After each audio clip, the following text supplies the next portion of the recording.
Terry, what is this?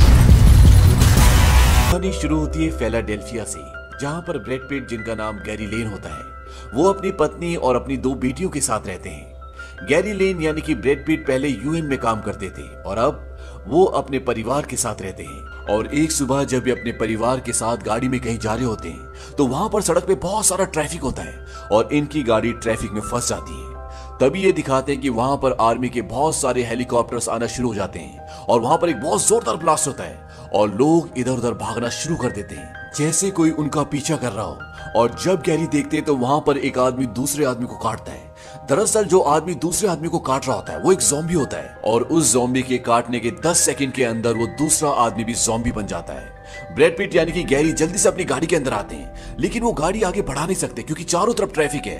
तभी वहां पर एक ट्रक आता है जो लगातार गाड़ियों को उड़ाता हुआ आगे बढ़ रहा होता है और गैरी अपनी गाड़ी उसके पीछे लगा लेते हैं और किसी तरह से वहां से निकल जाते हैं। गैरी वहां से निकलने के बाद अपने एक पुराने एम्प्लॉय को, जो कि यूएन में काम करता है, उसको कॉल करता है और वो उससे पूछता है कि ये सब क्या हो रहा है। वो कहता है कि मुझे कुछ नहीं पता, हम बड़ी मुश्किल से अपनी जान बचाकर भागे। वो गैरी से पूछता है क्या तुमने उनको देखा। गैरी बोलता है कि हाँ, बिल्कुल आमने सामने। गैरी उससे बोलता है क्या तुम हमें यहाँ से निकाल सकते हो। वो कहता है हाँ, मैं तुम्हें हर हालत में यहाँ से निकालूंगा, इसलिए नहीं कि तुम मेरे दोस्त हो, बल्कि इसलिए कि हमें तुम्हारी जरूरत है। मैं 1 घंटे में तुम्हें दोबारा कॉल करता हूँ। और वो फोन कट कर देता है और गैरी अपने परिवार के साथ वहां से गाड़ी लेकर एक सुपरमार्केट में पहुंचता है और वहां से वो बहुत सारा खाने का सामान और अपनी बेटी की अस्थमा की दवाई उसमें रख लेता है। और वहां से जब वो बाहर आते हैं तो वो देखते हैं कि वहां पर उनकी गाड़ी नहीं होती। उसकी बीवी बोलती है कि हमें सामने वाली बिल्डिंग में जाना चाहिए और गैरी अपने परिवार के साथ उस बिल्डिंग के अंदर चला जाता है। और अंदर पहुंचने के बाद बहुत सारे ज़ॉम्बीज उनका पीछा करना शुरू कर देते हैं। वो इस पूरे परिवार को मारना चाहते हैं और अगर किसी ने भी किसी को भी काटा तो ये भी ज़ॉम्बीज बन जाएंगे। लेकिन गैरी अपने परिवार की रक्षा करता है और ऊपर की तरफ बढ़ते हैं और तभी उनकी छोटी बेटी उनसे अलग हो जाती है और वो अपनी छोटी बेटी को ढूंढना शुरू कर देते हैं। और जब उनकी छोटी बेटी की आवाज आती है और उस तरफ जाते हैं तो वो एक कमरे के बाहर खड़ी होती है और उस कमरे के अंदर एक परिवार छुपा होता है। वो दरवाजा खोलते हैं तो वहां पर गैरी का पूरा परिवार होता है और वो गैरी के पूरे परिवार को अंदर बुला लेते हैं। अंदर जाने के बाद गैरी रेडियो चलाता है और रेडियो में पुलिस की इंफॉर्मेशन आती है। वो बताते हैं कि इस शहर में एक अनजाना वायरस बहुत तेजी से फैल रहा है और जो भी लोग इस शहर में वो अपने घरों में रहे और 2 से 3 हफ्तों का राशन अपने घर में भर ले। अब गैरी पूरी रात उसी परिवार के साथ उनके घर पर रहता है और सुबह वो उस परिवार को बोलता है कि मैं पहले भी बहुत खतरनाक जगहों पर काम कर चुका हूँ और मेरा अनुभव कहता है कि हमें चलते रहना होगा और तुम हमारे साथ चलो, तभी हमारी जान बच सकती है। लेकिन वो परिवार उसके साथ आने से मना कर देते हैं। वो बोलते हैं कि अगर जाने से पहले तुम कुछ ले जाना चाहते हो तो ले जा सकते हो। और वो अपनी सुरक्षा के लिए कुछ सामान वहां से लेकर अपने परिवार के साथ निकल जाता है। बाहर कोई भी नहीं होता और गैरी धीरे धीरे अपने परिवार के साथ ऊपर की तरफ बढ़ना शुरू कर देता है क्योंकि सुबह हो चुकी है और उसका दोस्त उसे हेलीकॉप्टर से लेने आने वाला है। तभी ये दिखाते हैं कि जिस परिवार ने इन्हें पूरी रात अपने घर पे रुकवाया होता है उनके दरवाजे पर ज़ॉम्बीज आ जाते हैं। और यहाँ गैरी जब आगे बढ़ रहा होता है तो एक ज़ॉम्बी उन पे हमला कर देता है। गैरी अपनी बंदूक से उस पे गोली चलाता है और गोली की आवाज सुनकर उस तरफ बहुत सारे ज़ॉम्बीज आ जाते हैं। और अब गैरी बहुत तेजी से अपने परिवार के साथ ऊपर की ओर बढ़ना शुरू कर देता है, लेकिन ज़ॉम्बीज उनका पीछा कर रहे होते हैं और गैरी अपने परिवार को आगे भेज देता है। वो सब के सब उस बिल्डिंग के टॉप पर पहुंच जाते हैं पर एक ज़ॉम्बी गैरी पर हमला कर देता है और उसे काटने वाला होता है। और अगर इस ज़ॉम्बी ने गैरी को काट लिया तो वो भी ज़ॉम्बी बन जाएगा और खुद अपने पूरे परिवार का खात्मा कर देगा। अब जब उसे मार रहा होता है तभी पीछे से कोई गोली चलाता है और वहां पर वो बच्चा होता है जिसके परिवार ने गैरी के पूरे परिवार को अपने यहाँ पर आसरा दिया था। अब गैरी वहां से भागकर छत पर पहुंच जाता है और वो उस बिल्डिंग की छत के कोने पर जाकर खड़ा हो जाता है जैसे वो कूदने वाला हो और वो 10 सेकंड्स तक गिनती करता है। उसके बाद वो अपनी पत्नी के पास आता है। वो बोलता है कि मेरे मुंह में ज़ॉम्बीज का खून चला गया था। उसकी पत्नी कहती है कि तुम ठीक हो। और अब वहां पर वो हेलीकॉप्टर भी आ जाता है जो गैरी और उसके परिवार को बचाने के लिए है और वो गैरी को, उसकी पत्नी को और उसकी दोनों बेटियों को और उस लड़के को जिसने गैरी को बचाया होता है उन सब को लेकर वहां से निकल जाते हैं। और इन सब को पानी के एक बहुत बड़े शिप पर लाया जाता है जहां पर बहुत सारे लोग होते हैं और यहाँ पर गैरी अपने दोस्त से भी मिलता है जिसने इन सब को बचाया है और इसी दोस्त के साथ गैरी यूएन में काम करता था। गैरी का दोस्त बोलता है कि प्रेसिडेंट मर चुका है और ये वायरस पूरी दुनिया में फैल चुका है। खाने के लिए खाना नहीं है, पीने के लिए पानी नहीं है, ट्रांसपोर्टेशन बंद है और बिजली भी नहीं है। दुनिया की 5% आबादी इसका शिकार हो चुकी है और ये परसेंटेज लगातार बढ़ती जा रही है। अब इस शिप पर बहुत सारे लोग होते हैं जो इस बीमारी की वैक्सीन बनाना चाहते हैं और इनका मानना है कि अगर हमें ये पता चल जाए कि ये वायरस सबसे पहले किसे और कहां शुरू हुआ था तो हम इसकी दवा बना सकते हैं। और सबसे पहले इन्हें साउथ कोरिया से एक मेल आया था जिसमें लिखा था ज़ॉम्बीज, और ये यहाँ से एक डॉक्टर को एक टीम के साथ साउथ कोरिया भेज रहे हैं ताकि ये पता लगने के बाद कि वायरस किसे और कैसे हुआ था ये उसकी दवा उसकी वैक्सीन बना सके। और वहां पर एक आर्मी ऑफिसर गैरी को बोलता है कि हम चाहते हैं कि तुम भी इस टीम के साथ जाओ, क्योंकि जब गैरी यूएन में काम करता था तो वो एक बहुत ही बेहतरीन इन्वेस्टिगेटर था। पर गैरी मना कर देता है क्योंकि वो अपने परिवार की रक्षा करना चाहता है, उनके साथ रहना चाहता है। वो आर्मी ऑफिसर बोलता है कि अपने चारों तरफ नजर घुमा कर देखो, यहाँ पर जो कोई भी है वो किसी न किसी मकसद के साथ है, और अगर तुम यहाँ पर किसी मकसद से नहीं हो तो तुम इस शिप पर नहीं रह सकते, तुम्हें अपने परिवार के साथ यहाँ से जाना होगा।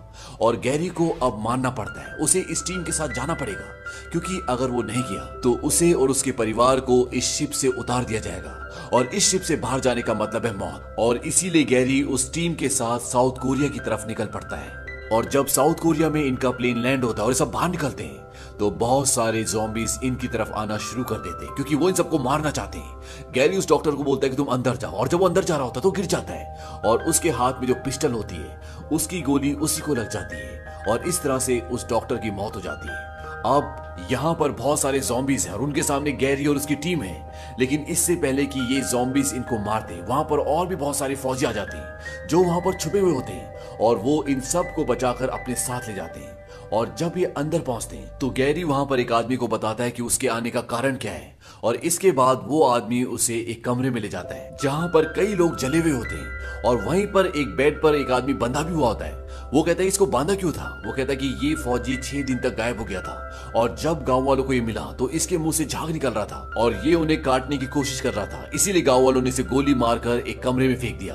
और जब डॉक्टर इसे देखने गया तो इसने डॉक्टर को काट लिया, और उसके बाद डॉक्टर वापस यहाँ पर आया और उसने अपने मरीजों पर हमला कर दिया। गैरी कहता है कि ये पता लगाना बहुत मुश्किल है कि ये वायरस सबसे पहले किसको हुआ था, ये तो किसी को भी हो सकता है। वो आदमी कहता है कि इतनी छोटी सी बात पता करने के लिए तुम इतनी दूर तक आ गए। इसके बाद वहीं पर एक फौजी भी होता है जिसके पैर में कुछ चोट लगी होती है, वो लंगड़ा के चल रहा होता है। गैरी उससे पूछता है कि तुम्हारे पैर में क्या हुआ? वो कहता है कि ये एक पुरानी चोट है। उसके साथ का फौजी बताता है कि इसे चारों तरफ से ज़ॉम्बीज ने घेर लिया था, लेकिन इस पर किसी ने भी हमला नहीं किया। वो कहता है कि मेरी पर्सनैलिटी ऐसी है। वहां पर एक आदमी भी होता है जिसे इन्होंने कैद किया होता है क्योंकि उसने इजराइल को हथियार बेचे होते हैं, और वो आदमी गैरी को बोलता है कि अगर तुम्हें तुम्हारे सवालों के जवाब चाहिए तो तुम्हें इजराइल यानी कि जेरूसलम जाना होगा, वहां पर तुम्हारे सवालों के जवाब मिल जाएंगे। वहां पर कोई भी इंसान इन्फेक्टेड नहीं है, क्योंकि जैसे उन्हें पता चला उन्होंने इजराइल के चारों तरफ ऊंची ऊंची दीवारें खड़ी कर दी। गैरी कहता है वो तो हजारों सालों से दीवारें खड़ी कर रहे हैं, लेकिन अब गैरी वहां पर जाने का डिसाइड करता है। लेकिन वहां जाने के लिए उसे प्लेन तक जाना होगा, और प्लेन यहाँ से दूर है और बीच में ज़ॉम्बीज हैं। लेकिन वहां पर जो और फौजी होते हैं वो उसे साइकिल देते हैं, और वो कहते हैं तुम इससे जाना, क्योंकि ज़ॉम्बीज तभी हमला करते हैं जब आवाजें आती हैं। और गैरी 2-3 लोगों के साथ प्लेन की तरफ बढ़ना शुरू करता है, और जब वो आधे रास्ते में होता है तभी गैरी का फोन बजना शुरू हो जाता है, क्योंकि उसकी बीवी उसे फोन कर रही होती है, और फोन की आवाज सुनकर ज़ॉम्बीज उन पर हमला कर देते हैं। लेकिन किसी तरह से गैरी अपने लोगों के साथ प्लेन तक पहुंच जाता है, और ये सब प्लेन पर बैठकर वहां से टेक ऑफ करके सीधा जेरूसलम इजराइल पहुंच जाते हैं। ये एक बहुत ही खूबसूरत शहर होता है, और यहाँ पर चारों तरफ ऊंची ऊंची दीवारें होती है, और दीवार के इस तरफ यानी कि दीवार के अंदर की तरफ कोई भी ज़ॉम्बीज नहीं होता। हालांकि बाहर अभी भी बहुत सारे ज़ॉम्बीज होते हैं, और यहाँ पर जो लोग बाहर से आ रहे होते हैं, इजराइल यानी कि जेरूसलम के लोग उन्हें दीवारों के अंदर आने की अनुमति दे रहे होते हैं, क्योंकि उनका मानना ये होता है कि बाहर ज़ॉम्बीज के पास जितने ज्यादा लोग रहेंगे उतने ज्यादा ज़ॉम्बीज बनेंगे। इसीलिए वो बाहर से जो लोग अंदर आ रहे होते हैं वो उन्हें चेक करके अंदर आने की अनुमति दे रहे होते हैं। अब यहाँ पर गैरी इजराइल के एक ऊंचे ओहदे के आदमी से मिलता है, और वो आदमी उन्हें बताता है कि हमें हिंदुस्तानी जर्नल से एक खबर मिली थी जिसमें बताया गया था कि हम राक्षसों से लड़ रहे हैं, यानी ज़ॉम्बी से। गैरी कहता है कि तुमने मात्र एक खबर के मिलने से दीवारें खड़ी कर ली। वो कहता है कि हाँ, इस बात पर शक होना लाजमी है। 1930 में यहूदी ये मानने को तैयार नहीं थे कि उन्हें नजरबंदी शिविर में भेजा जा सकता है। 1972 में हमारी ओलंपिक टीम को मार दिया गया, क्यों? कुछ पता नहीं। सितंबर 1973 में हमने यहाँ अरब सैनिकों की आवाजाही देखी, और हम सब ने मान लिया कि उनसे हमें कोई खतरा नहीं है, पर उन्होंने हम पर हमला कर दिया, और इसीलिए हमने एक बदलाव की सोची, और वो बदलाव था 10वां आदमी। अगर किसी भी बात पर सारे लोग सहमत हैं तो वो 10वां आदमी उस बात पर कभी भी सहमत नहीं होगा जिस पर सारे लोग सहमत हैं। गैरी कहता है वो 10वां आदमी तुम हो। वो कहता है हाँ, मुझे जब हिंदुस्तान से खबर मिली तो मैंने उसकी छानबीन की और इसीलिए हम इस बीमारी से बच पाए।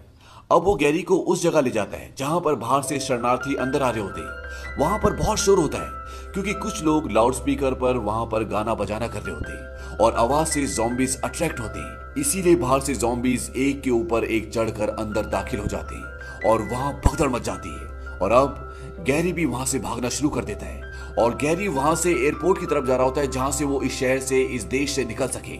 और जब वो भाग रहा होता है तो वो देखता है कि वहां पर बहुत सारे ज़ॉम्बीज भाग रहे हैं और वहीं बीच में एक बच्चा खड़ा होता है, लेकिन उसे ज़ॉम्बीज कुछ भी नहीं कर रहे होते। ये देखकर वो बहुत हैरान होता है, लेकिन उसे कुछ समझ नहीं आता और वो इजराइल के कुछ आर्मी ऑफिसर्स के साथ हवाई जहाज तक पहुंच जाता है। और अब वो इस देश से निकल चुकी है क्योंकि इस देश पर ज़ॉम्बीज ने हमला कर दिया है, ये सुरक्षित नहीं है।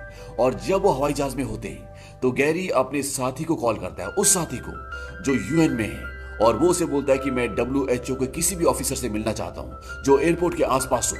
वो कहता है ठीक है, मैं इस चीज का अरेंज करवाता हूँ और वो उसे एक पता देता है। वो कहता है कि तुम यहाँ चले जाओ।